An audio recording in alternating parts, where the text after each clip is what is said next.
What's up, everyone? I'm NPC Nate, and today I want to talk about Guild Wars 2's Living World Season 3 and whether or not you should buy it.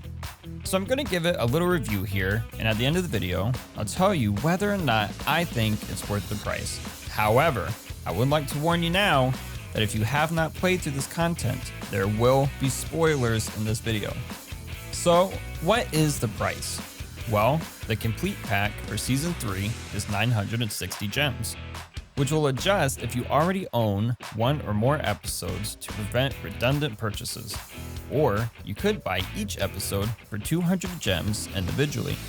However, there are 6 episodes, so if you buy all 6 individually, you'll pay 1200 gems, as opposed to the 960 of the complete pack. Alternatively, if you're playing through Steam, you could buy the complete collection for $99.97, which includes all 3 expansions and all 5 Living World seasons. Or just buy the Living World seasons for just under $40, so that's also an option. So now, let's talk about the maps in this season, which is something I always bring up in my reviews because new areas and new maps are super important to me.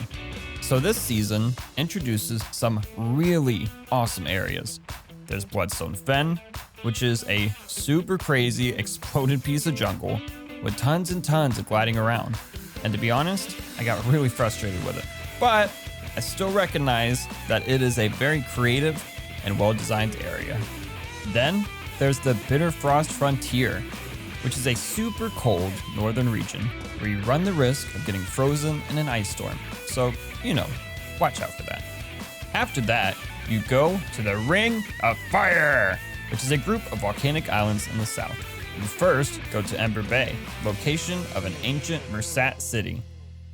Then to the neighboring island of Draconis Mons, which is a volcanic island that was submerged until it was pushed to the surface, possibly by Primordus tunneling underneath it, and which is surrounded by boiling water. You then head to scenic Lake Doric for a nice stay on the water. Very pretty lakeside area there. And finally, you go to Siren's Landing, which is a new area in the ruins of Ore. It's, Ore. It's Ore-like.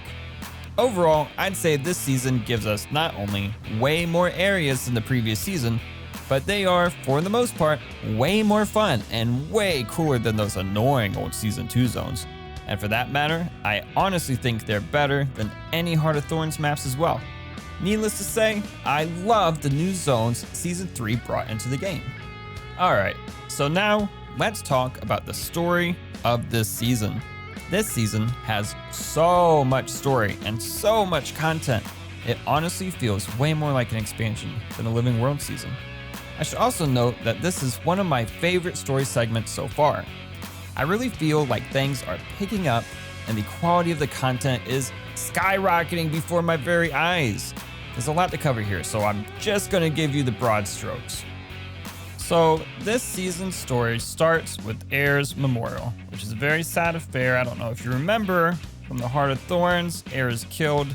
It's very sad stuff.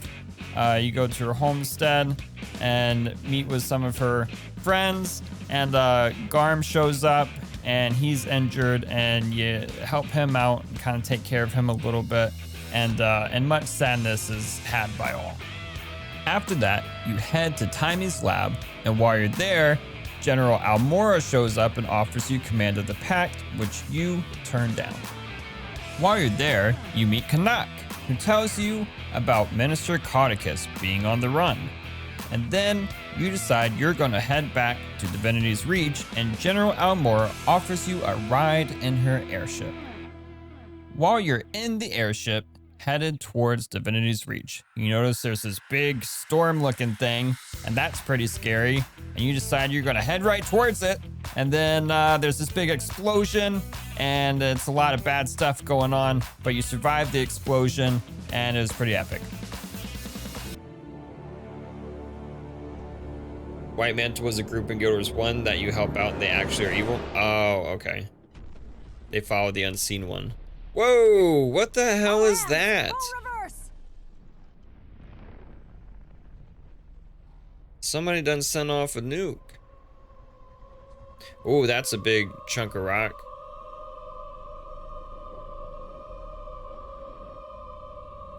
Whoa. That's so wild, dude. What is happening? Why is this so bright? Okay.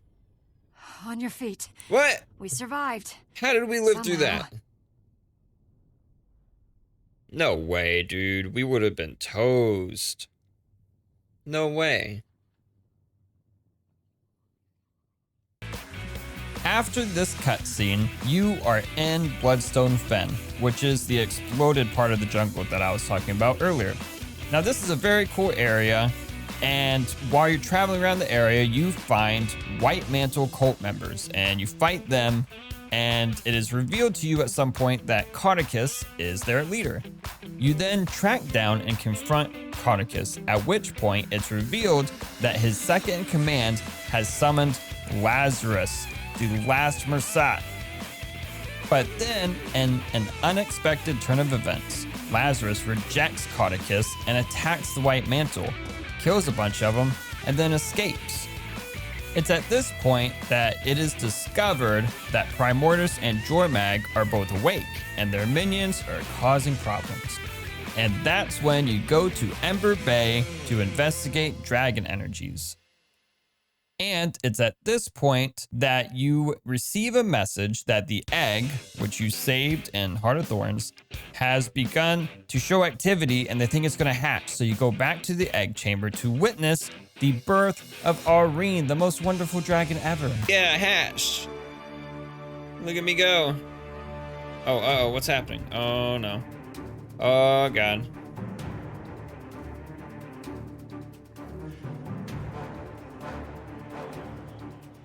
Oh no, what is this? Come on. She's just a baby. Look at that big tail. That's a thwacking tail.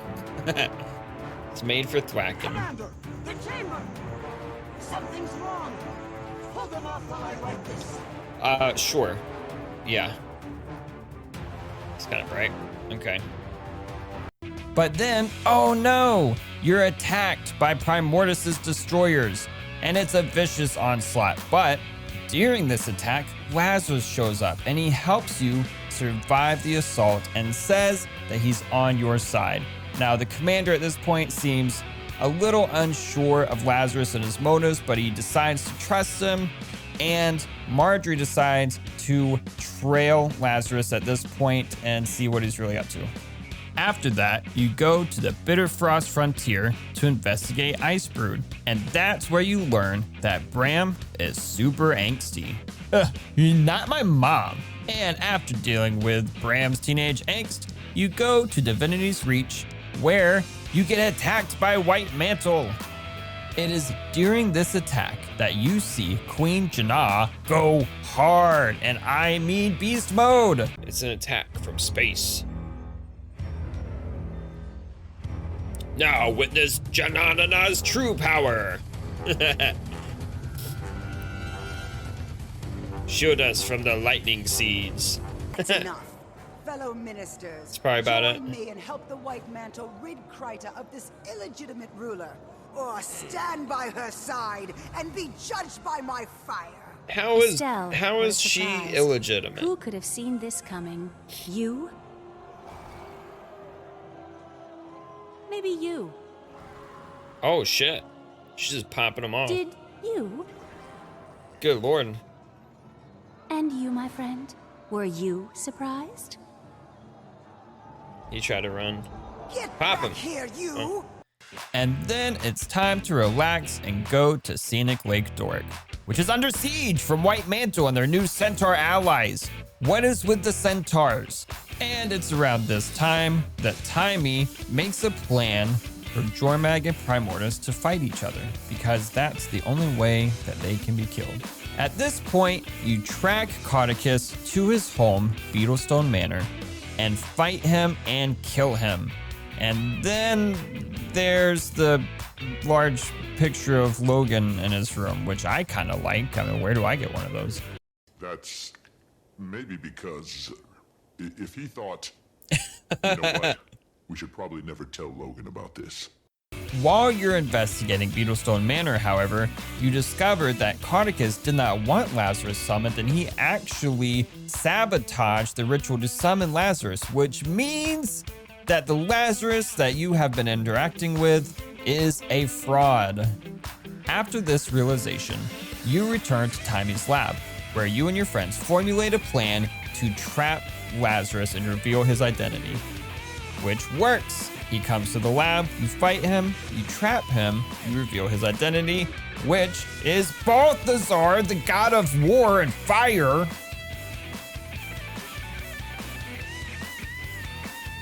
Unfortunately, Balthazar manages to escape with Timy's fancy-dancy dragon-slaying device, but she has put a tracker on the device in case it was stolen, so you are easily able to track him down at the Ring of Fire, Draconis Mons Island.